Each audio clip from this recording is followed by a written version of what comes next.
SRK ने दिल्ली में हुए ब्लास्ट, पहलगाम आतंकी हमले और 2026-11 के शहीदों को श्रद्धांजलि दी थी और ये बयान वायरल हुआ है। मीडिया ने पकड़ लिया और देश के कोने कोने ने इस चीज पर रिएक्शन दी। लेकिन क्यों? ऐसा क्या खास है शाहरुख खान में? भाई, बॉलीवुड में कई स्टार्स हैं जो हर मुद्दे पर खुलकर अपनी राय रखते हैं। कोई ट्वीट करता है, कोई प्रेस कॉन्फ्रेंस बुलाता है, कोई इंटरव्यू में सीधी फेस टू फेस बात करता है। पर एक इंसान ऐसा है जो आज के समय में शायद ही कभी किसी नेशनल या पॉलिटिकल मुद्दे पर बयान देता हो, और वो है शाहरुख खान। लेकिन मजे की बात यह है कि जब भी वो बोलते हैं तो देश खामोशी से सुनने लग जाता है।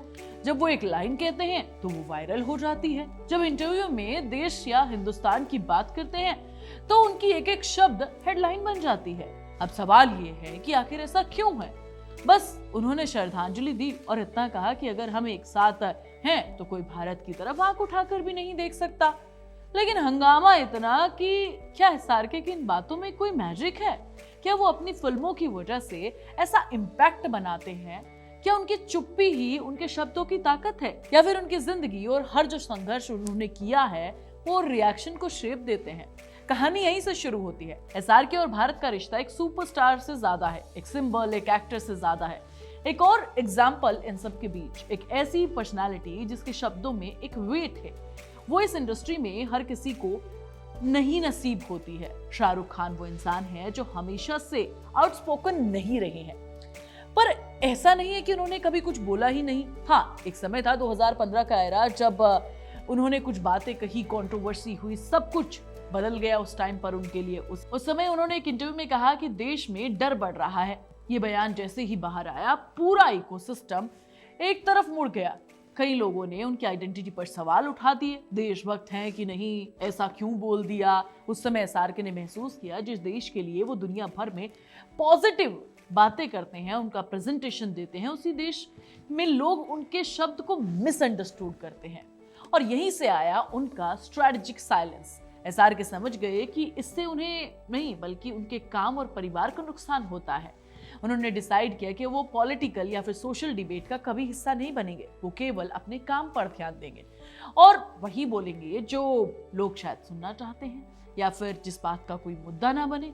लेकिन इस साइलेंस का सबसे बड़ा फायदा हुआ है, एसआरके के शब्द रेयर हो गए और किसी चीज की सप्लाई जब कम हो जाती है तो उसकी वैल्यू अपने आप बढ़ जाती है। अब सीन बदलते हैं। 2000, 2023 और 24 में पठान, जवान जैसी फिल्में आई। दोनों फिल्में बॉक्स ऑफिस पर हिस्टोरिक कमाई करके गई, पर इसके अंदर एक कॉमन थ्रेड था, देशभक्ति। एसआरके फिल्मों में पेट्रियोटिज्म के एक नए रूप के साथ सामने आए, बिना किसी लाउड स्पीचेस के, बिना किसी नेशनलिज्म के, अग्रेसिव टोन के।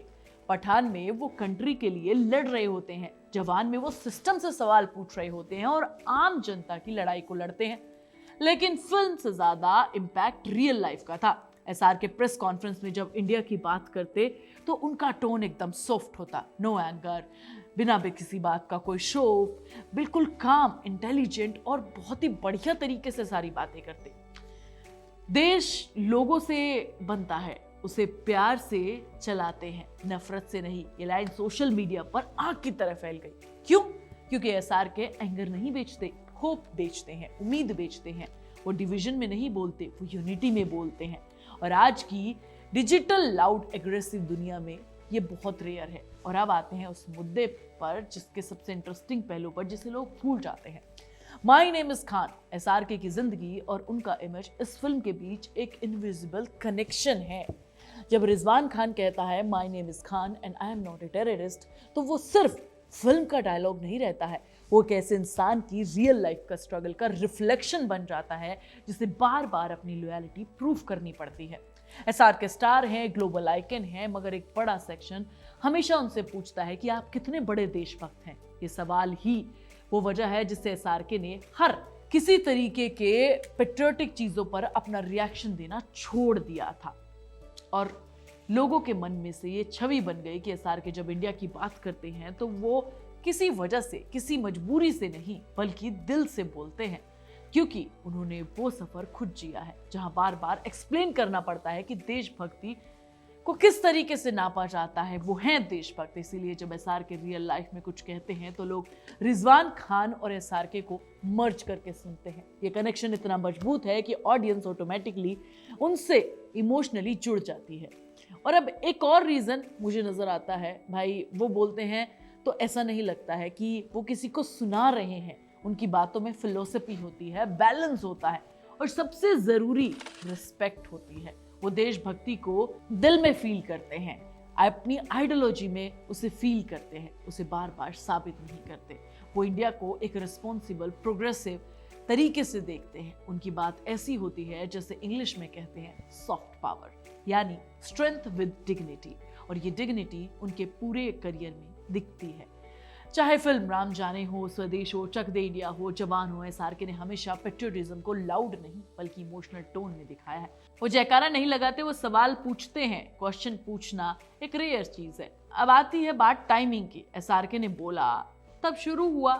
देखो अभी हाल फिलहाल की बातें वायरल तो हो रही हैं, हर भारतीय को खुद से जोड़ लेते हैं वो। और एक तरीके से इंटरेस्टिंग फैक्ट और बताऊं, इतने सालों से पब्लिक डिबेट में भी कम ही दिखते हैं। उनकी फिल्में, उनके रोल्स, उनके इंटरव्यूज, नैरेटिव सब चल रहे होते हैं, लेकिन वो थोड़ा कम दिखते हैं। मुझे लगता है कि शायद इसी वजह से एसआरके ने अपनी चुप्पी साधी और लिमिटेड चीजों पर बोलना शुरू किया। आपको क्या लगता है इस बारे में कि एसआरके ने ऐसा क्यों किया? और आप पूछे कमेंट करके जरूर बताओ कि आपको एसआरके पर बनी मेरे वीडियोस एनालिसिस कैसे लगते हैं। मैं तुम्हें नेक्स्ट वीडियो में मिलूंगी, तब तक तुम चैनल को सब्सक्राइब कर लेना, वीडियो को लाइक और शेयर कर लेना और प्लीज बेल आइकन दबाना बिल्कुल मत भूलना।